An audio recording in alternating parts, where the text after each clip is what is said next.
এইসব নাটক আর কতদিন চলবে শুনি? বাবা, যারা পাগলামি আগে থেকে অনেকটাই কমছে। এইভাবে একটা মেয়ে আমাদের বাড়িতে দিনের পর দিন আছে, এটা মানুষ জানাজানি হলে আমি কি উত্তর দেব? আরে তার তো একটা পরিচয় দরকার নাকি? হ্যাঁ, মানুষ জানতে চাইলে আমি কি বলবো? ঠিক আছে বাবা, আমি কালই ওর পরিচয়ের ব্যবস্থা করবো। কোথায় যাচ্ছি আমরা? আমরা ঘুরতে যাচ্ছি। কেন ঘুরতে যাবো? কেন এখানে দাঁড়াই তো ঘোরা যায়। ধরো তুমি ঘোরো ঘোরো। বাবা মাকে সালাম করো।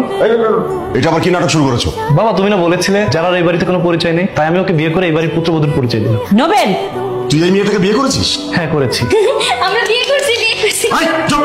এতদিন তোর অনেক জ্বালাতন সহ্য করেছি, কিন্তু তুই আজকে আমার কল্পনাকেও ছাড়িয়ে ফেলেছিস। কেন, কি করবে? যারাকে আবার হত্যা করার ষড়যন্ত্র করবে, যেমনটা করেছিলে আগের বার। তখন যদি মেনে নিতে, তাহলে আজ আগুন নিয়ে মাতামাতি হতো না।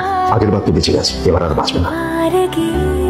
বাবা, আমাকে ক্ষমা করতে দেওয়া যায় না বাবা। আমি সত্যি অনেক বড় একটা অন্যায় করে ফেলেছি। ঠিক আছে, মাফ করে দিলাম।